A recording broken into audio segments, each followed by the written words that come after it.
El día 13 de noviembre se estrenó en Netflix el documental sobre el caso de Fernando Báez Sosa. Un documental que generó polémica antes de su estreno, pero también después, ya que existieron varias cosas que llamaron mucho la atención. Este es un caso que se siguió bastante en el canal en su momento. Tengo una miniserie, vamos a decirlo de alguna forma, de 3 capítulos, algunos de más de 1 hora, hablando de todo lo que pasó, tanto en el caso en sí como después en el juicio. Lo seguí día a día al juicio hasta que se dictó el veredicto. Así que bueno, si están interesados en ver esa serie y ver todo eso con detalle, los invito a hacerlo. Está en una lista de reproducción. Pero bueno, para mí fue un caso que me tocó un montón, me conmocionó muchísimo. Creo que a todos los argentinos igual. Nada, es un caso que te destroza el corazón y por eso como que me comprometí tanto para hacer esos videos. Y la verdad se sintió muy satisfactorio cuando se hizo justicia. También ese día estuve ahí siguiendo el juicio y esperando la condena a los rugbyers y todo eso. Y que sí, lamentablemente uno piensa y dice, bueno, Fernando nunca va a volver, que sería lo ideal, pero al menos se hizo justicia por él. Así que cuando salió este documental, obviamente que dije, bueno, lo quiero ver. Y ahí estuve y me lo vi el mismo día que se estrenó, el 13. Por eso les voy a estar comentando algunos aspectos que no solamente a mí, sino que en general llamaron la atención sobre este documental. Uno de los aspectos más llamativos fue que varios de los rugbyers decidieron hablar en este documental. Y esto resultó importante porque, como muchos ya sabrán quizás desde un principio, se dijo de que ellos habían hecho una especie de pacto de silencio. Desde que sucedieron los hechos se sabe, gracias a sus conversaciones de WhatsApp, de que habían hablado de que no tenían que contar nada de lo que había pasado. Después, durante el proceso judicial, siempre ellos se defendieron en manada, por así decirlo. Tenían un solo abogado, que era Tomei, quien los defendía a todos juntos. Y más allá de esas pocas palabras que dijeron durante el juicio, jamás hablaron sobre lo que pasó ni dieron sus versiones. El único que lo hizo tiempo después del juicio fue Máximo Thompson, en una entrevista que dio sí bastante larga, pero más allá de eso, jamás, nunca, ninguno de ellos había hablado, había mostrado lo que sentía. Nada, prácticamente literal, se mantuvieron en silencio absoluto. Bueno, hasta hoy al menos, porque como les comenté en el documental, sí decidieron hablar varios de los rugbyers. Blas Sinali, por ejemplo, recordemos que fue de quien se encontró su ADN debajo de la uña de Fernando, reflejó un poco en el documental cómo fue esta exposición mediática que sintió tanto él como el resto de los condenados al momento del juicio. Desde el primer día entraron 50.000 cámaras, te sentías en un zoológico, como todos te estaban apuntando ahí, dijo Blas. Otro que habló fue Luciano Pertossi, quien comentó, yo entendía que estaba en un juicio, que una persona falleció. Entiendo que se lo juzgue, pero mi sensación es que se juzgó por otro lado. O sea, siguen diciendo, por lo que podemos ver, esto de que una persona falleció, no que ellos le quitaron la vida, que fue lo que verdaderamente sucedió, ¿no? Ellos siempre, como obviamente tienen instancias de apelación todavía, porque van a hacerlo en la Corte Suprema de Justicia, que es la última instancia que les queda para apelar sus condenas, van a seguir claramente sosteniéndose de esta versión de que Fernando Báez Sosa perdió la vida así en la pelea. Ellos no buscaron quitársela, ni mucho menos fueron con ese objetivo desde el principio. El hermano de Luciano, Ciro Pertossi, que fue autor de uno de los golpes de Fernando, señaló lo siguiente: nosotros ya estábamos condenados de antes, era imposible que de ahí salgamos con algo a favor. Enzo Comelli también habló y dijo, yo me sentía en una película, decía, no, lo estás viviendo en carne propia. Hay miles de policías, donde miras hay una cámara y te están gritando, hace sino, hijo de, ya saben qué. Y verlo realmente a Enzo Comelli y escucharlo hablar a mí personalmente me sacó bastante, porque se sabe que él fue la persona que le dio el primer golpe a Fernando y literalmente lo tiró al piso. O sea, esto se ve en el video, no es que es una especulación, ni habladurías, ni nada. Se ve claramente en el video cómo él hace eso.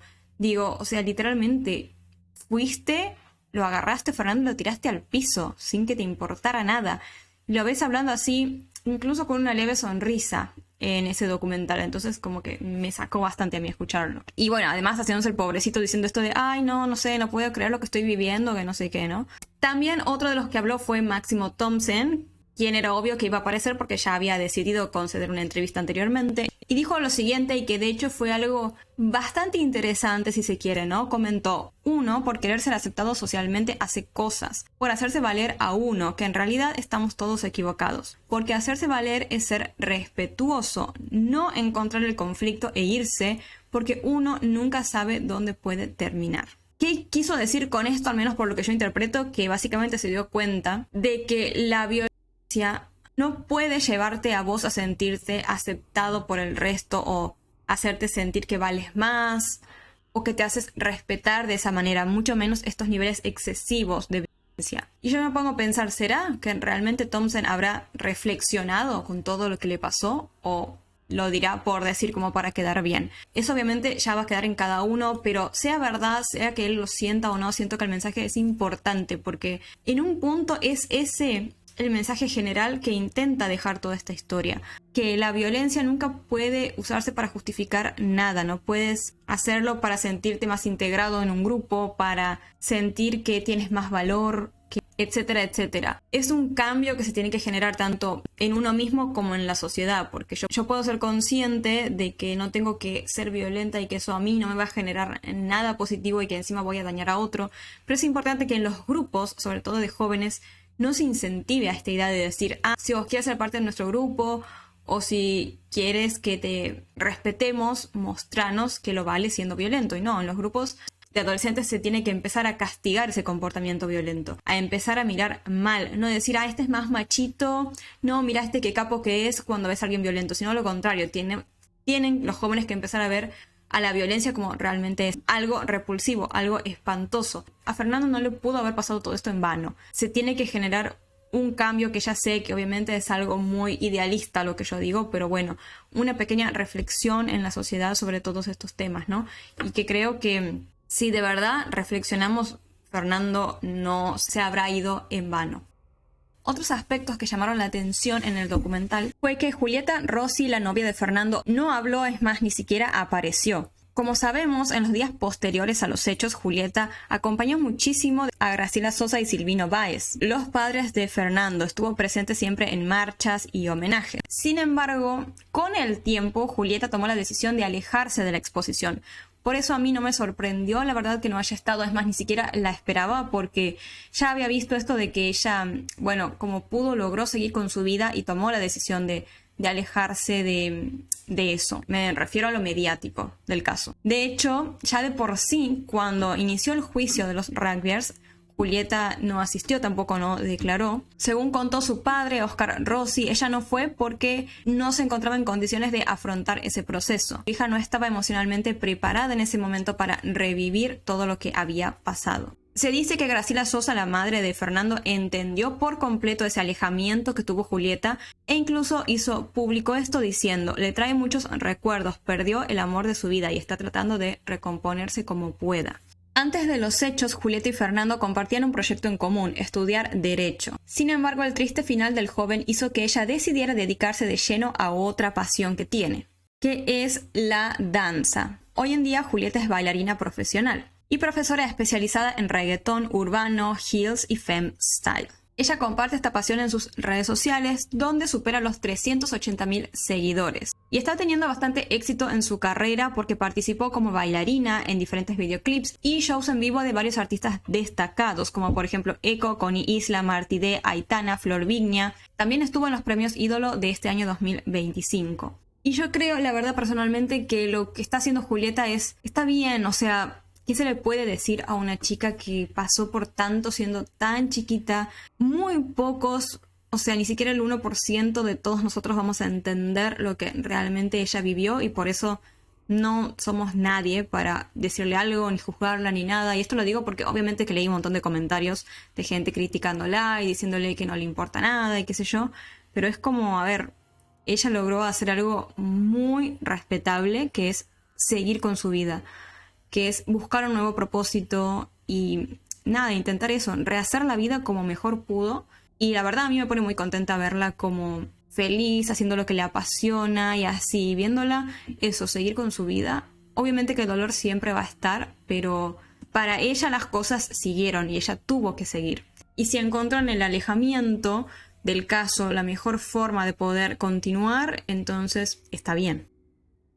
Otra cosa que a muchos les llamó la atención del documental fue que no habló Virginia, una de las chicas que le hizo RCP a Fernando desde un primer momento allá afuera del boliche. Por acá podemos ver una nota que sacó TN que dice: la joven que intentó reanimar a Fernando Báez Sosa mostró su enojo por no haber sido incluida en el documental. Claro, porque no es que ella no quiso aparecer directamente, no la llamaron para estar. Dice, Virginia Pérez Antonelli tenía 17 años cuando hizo RCP al joven asesinado en enero de 2020 en Villa Gesell.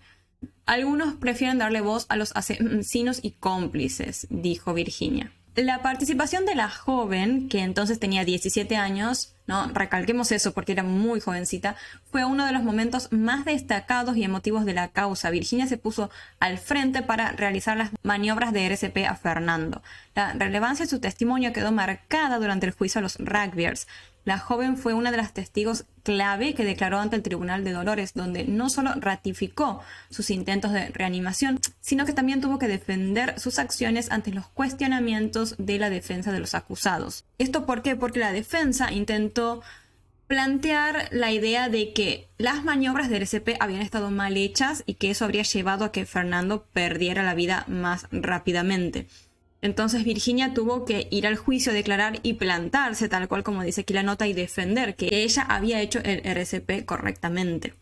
Ella contó que lo aprendió en unas clases del colegio y cuando vio la situación tomó la decisión de ayudar porque era consciente de que sabía cómo hacerlo. Muy enojada entonces Virginia por no haber sido convocada para el documental, compartió este posteo en su Twitter y dijo: algunos prefieren darle voz a asesinos y cómplices, pero ¿quiénes somos nosotros para juzgar? Por acá tenemos un video de una entrevista que le hicieron cuando fue el juicio a los rugbyers, como para dar su voz ante el hecho de no haber sido llamada para participar en el documental. Era adolescente como cualquiera, estaba en Villa Gesell, estaba en un boliche y lamentablemente tuve que ver cómo se peleaba un grupo de personas y cómo terminaron matando a un chico inocente. En Gesell hay 3 boliches, nada más. Y ese día fui a Lebrick y tipo 4 de la mañana se empezó a poner todo como bastante peligroso porque no se podía caminar. Hacía mucho calor, mucha gente descompuesta en las barras. Entonces yo cuando vi eso dije, me voy de acá. Salí del boliche y le dije, bueno, esperemos en la puerta que salgan los otros 3. Y ahí fue cuando empezó todo el disturbio.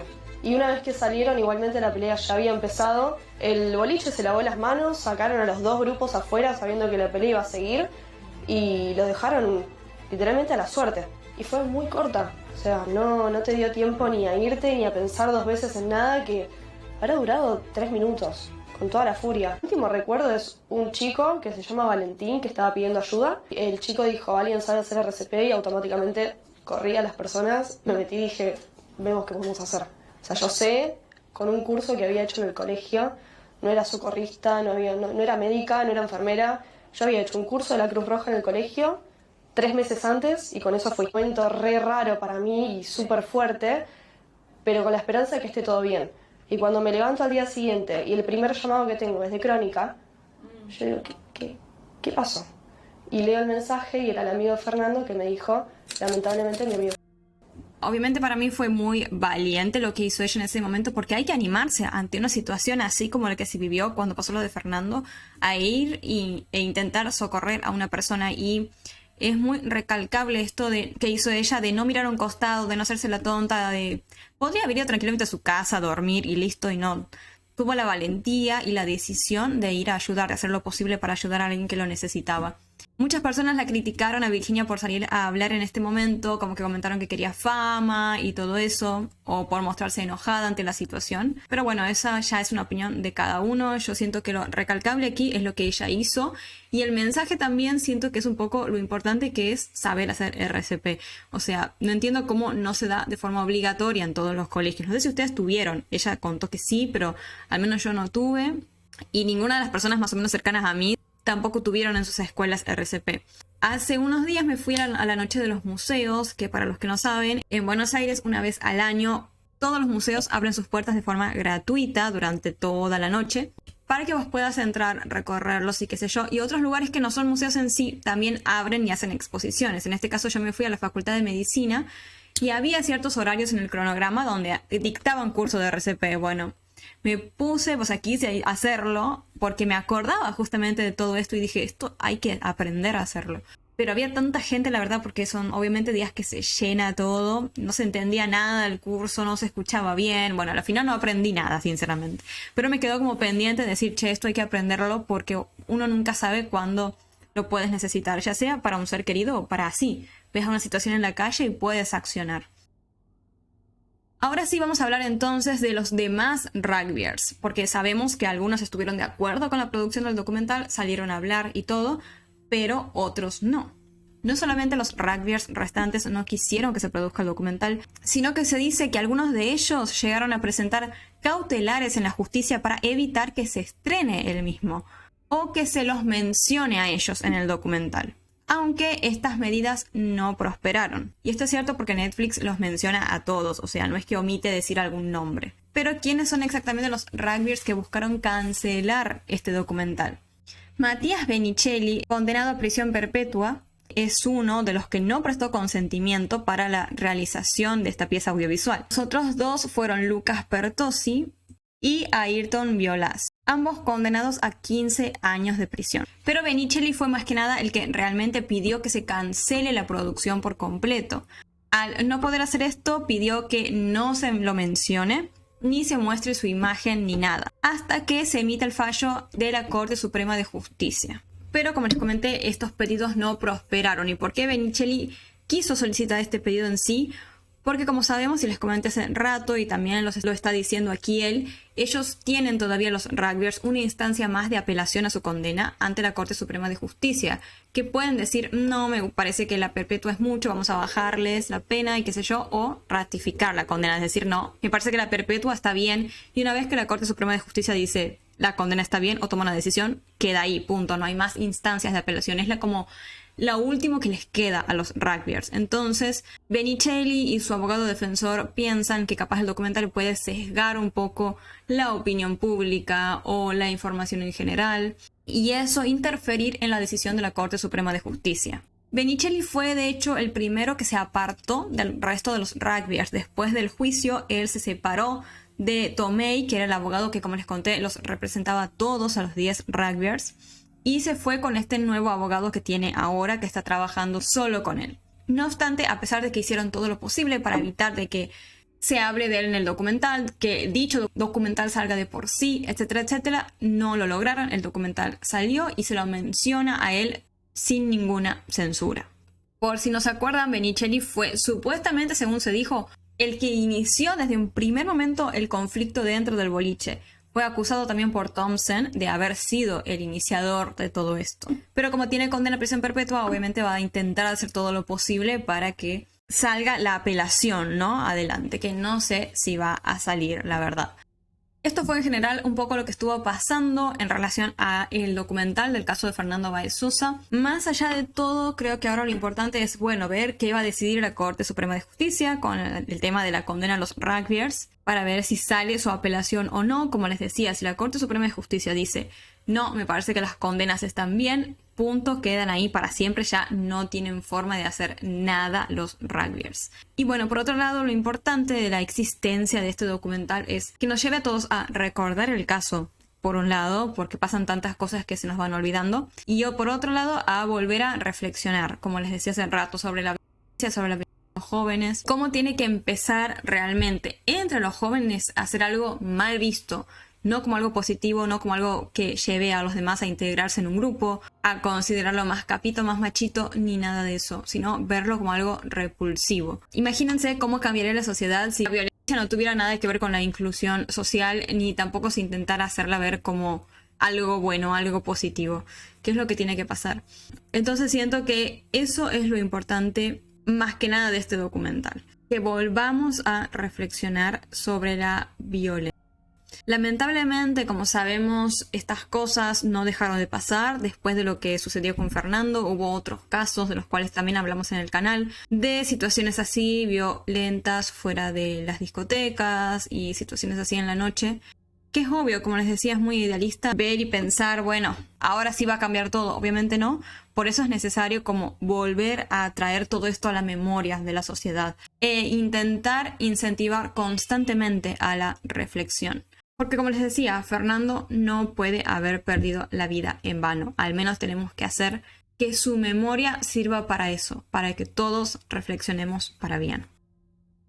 Vamos a continuar hablando ahora del caso de Loan Peña. En el video anterior les estuve contando un poco sobre esos nuevos rastrillajes que se están haciendo en las lagunas cercanas a 9 de julio y pertenecientes, algunas de ellas, a terrenos que son de Pérez y Cayaba, dos de los principales sospechosos de haber producido la desaparición de Loan. También vimos cómo, según se cuenta, algunas de estas lagunas jamás habían sido rastrilladas. No obstante, ahora algunas fuentes aseguran que sí se buscó en todas ellas y con todo esto no están haciendo nada más que mentir y generar un montaje.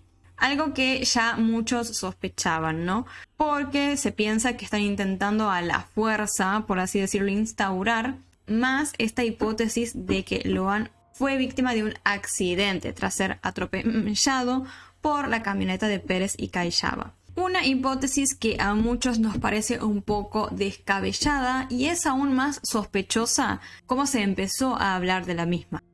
Recordemos que Laudelina fue la primera en hablar sobre esto del accidente. Ella declaró y contó que cuando volvía del Naranjal, al que había ido junto a varios de los chicos y de los invitados, apenas a unos metros de la vivienda de la casa de la abuela Catalina, sintió un golpe y después una frenada fuerte. Ahí se dio cuenta de que Loan se había cruzado por delante del vehículo que conducía a la pareja de Pérez y Cayaba y había resultado atropellado. Se habría tratado de un impacto de frente, según las declaraciones de Laudelina. Tras oír y más o menos distinguir toda esta secuencia, Laudelina, según ella misma contó, se acercó hacia donde estaba la camioneta y Loan y notó cómo el matrimonio de Pérez y Cayaba subían a Loan a la camioneta. Camioneta donde justamente 2 días más tarde la policía iba a encontrar rastros de Loan. Laudelina contó en su declaración que Pérez y Cayaba la engañaron ese día. Le dijeron, tras subir a Loan a la camioneta y todo eso, que ellos se iban a encargar de darle asistencia médica al niño, al tiempo que también le iban a avisar sobre lo sucedido al comisario Walter Maciel. Tras cometer el choque, la pareja se retiró del lugar, pero apenas un rato después volvió para amenazar de muerte a Laudelina. Cayaba fue, según la versión de Laudelina, la que le dijo que se callara la boca y que no contara nada de lo que había visto. Bajo esta amenaza, de acuerdo al relato de Laudelina, la pareja también le dio una orden. Le pidieron a Laudelina que vaya a plantar una zapatilla de Loan en un camino alternativo con el fin de desviar las búsquedas. Ante el temor por las amenazas y todo eso, Laudelina terminó aceptando y haciendo esto. Todo esto fue lo que Laudelina comentó según su propia versión, obviamente. La hija de Laudelina, Macarena, quien también se encontraba en ese último almuerzo de Loan, de igual manera fue a declarar por su propia cuenta sin que su madre lo supiera y también se refirió a un accidente en donde Loan habría perdido la vida. Pero lo más llamativo de todo esto es que unos días después ambas, es decir, tanto Laudelina como su hija Macarena, se retractaron de sus dichos. Y a pesar de eso, a pesar de que las dos principales personas que empezaron a contar todo esto del accidente se habían retractado, la idea de que Loan había perdido la vida así, de esta forma, tras ser atropellado por Pérez y Cayaba, se mantuvo como una de las hipótesis más fuertes. Y recordemos que después salió este dato de que Pérez y Cayaba habían ido a aquel almuerzo con una conservadora, una heladerita, digamos. Un elemento que, según la jueza, ninguno de los presentes en el almuerzo pudo determinar qué contenía. Algunas fuentes señalan que capaz en esa conservadora Pérez y Cayaba tenían gran cantidad de bebidas alcohólicas que habían estado tomando, consumiendo ese día en el almuerzo, después manejaron borrachos y por eso terminaron atropellando a Loan. Pero el tema es, si hubiera sido así, me pongo a pensar de que ellos realmente tenían alcohol ahí en esa heladerita y todo eso, ¿por qué ninguno de los presentes en el almuerzo vio eso? Porque no vieron que había dentro de la conservadora. Y si vos estás en un almuerzo tranqui, tomando las bebidas que llevaste, vas a estar constantemente sacando de la conservadora, sirviéndote y qué sé yo, y todo el mundo, o al menos uno, va a ver qué es lo que tienes en esa heladera. Entonces es llamativo, no solamente eso, no solamente este hecho de que nadie pueda especificar qué había en esa heladerita, sino también que la misma jamás volvió a ser encontrada. Así es, según se cuenta, nunca pudieron hallar esa famosa conservadora de Pérez y Cayaba. Es por todo esto, por estas circunstancias sospechosas que rodean a la conservadora de Pérez y Cayaba, que se piensa que quizás ahí ellos ocultaron a Loan. No se sabe muy bien cómo, por qué, con qué propósito, después de qué. Algunos de los que creen en esta teoría del accidente pensarán, bueno, capaz que tras haber atropellado a Loan, agarraron, lo pusieron ahí y se lo llevaron a otro lado para deshacerse de él.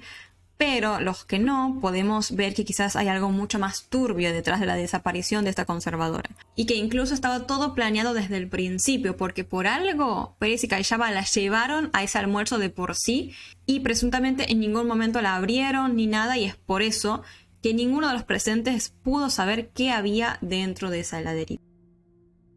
Estas son algunas de las situaciones sospechosas que rodearon a Pérez y Callaba durante las investigaciones del caso. Dos sospechosos que ahora están volviendo a estar en el foco mediático por estos nuevos rastrillajes que se están haciendo, que justamente los vincula directamente a ellos. Al buscar en esas lagunas cercanas a sus terrenos o dentro de sus propios terrenos donde se cree que ellos ocultaron a Loan tras haberlo atacado con su camioneta. Pero, curiosamente, en estos días pasó algo muy extraño. A pesar de que, como les decía, Pérez y Callaba volvieron a estar en el foco a recalcar con estos rastrillajes, la familia de Loan pidió la detención de una persona nueva después de que comenzaran estas búsquedas.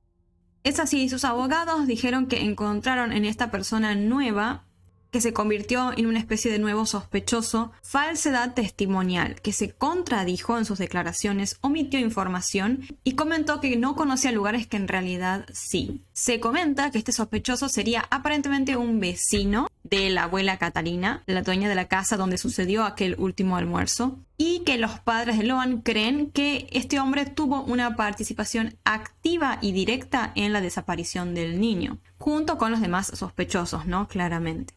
Recordemos también que hace un tiempo apareció un vecino comentando que en aquel tiempo él había escuchado gritos de Loan supuestamente. No sabemos si será ese mismo. También hubo otro vecino que dijo hace un mes aproximadamente haber visto algo extraño en una de las lagunas donde ahora se está haciendo la búsqueda. Esta nota de la 100 dice lo siguiente: giro en el caso Loan, un testigo reservado apuntó a una laguna y la investigación podría dar un vuelco. Un testigo de identidad reservada declaró ante la fiscalía por el caso de la desaparición de Loan en Corrientes y apuntó a una de las lagunas que están cerca del Naranjal donde fue visto por última vez el niño.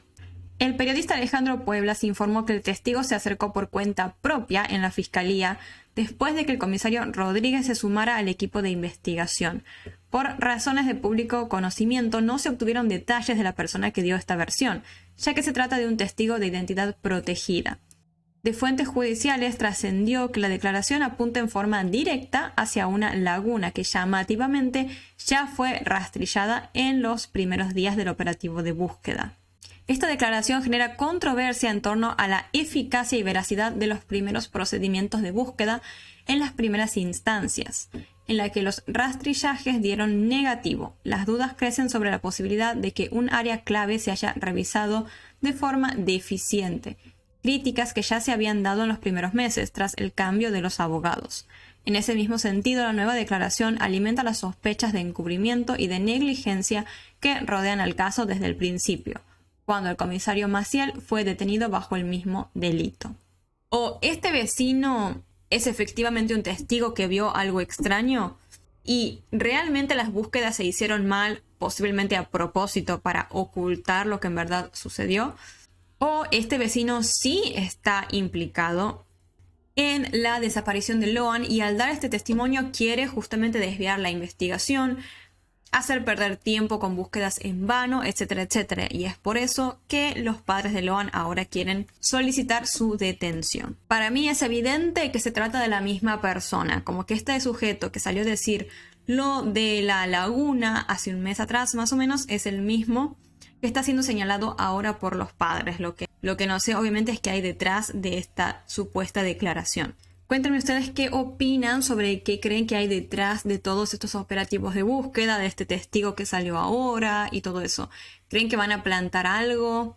¿Que es una búsqueda seria que se dirige a posiblemente encontrar algo importante? ¿Si creen que es todo un show?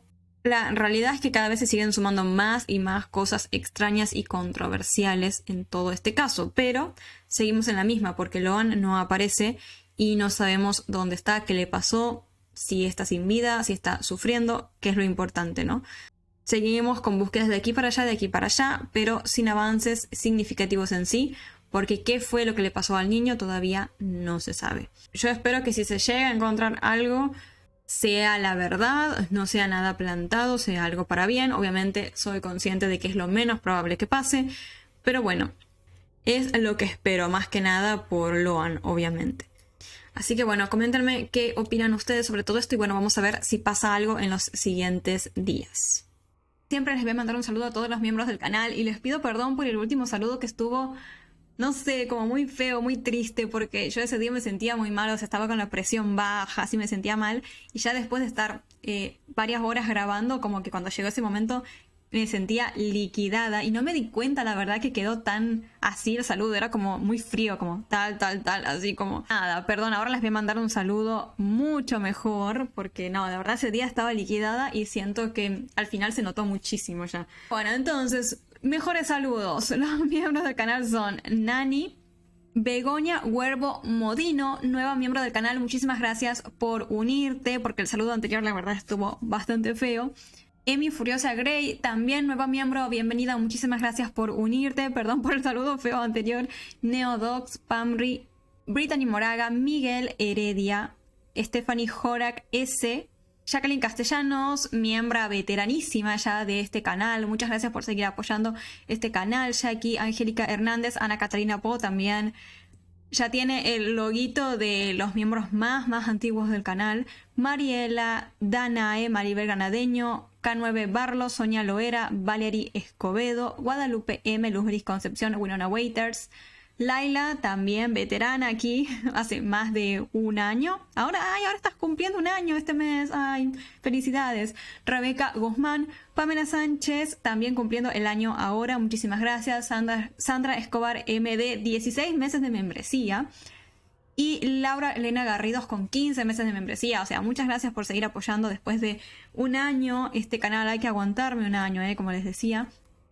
Y gracias a todos los nuevos y los que siguen constantemente renovando su membresía. Ahí con los colorcitos de el loguito que les puse puedo ver más o menos el tiempo también que llevan ustedes en el canal. Ya que mientras más tiempo estén les va cambiando el color. Va de negro hasta gris y después se va haciendo de otros colores. Así que bueno, muchísimas gracias por seguir apoyando este canal.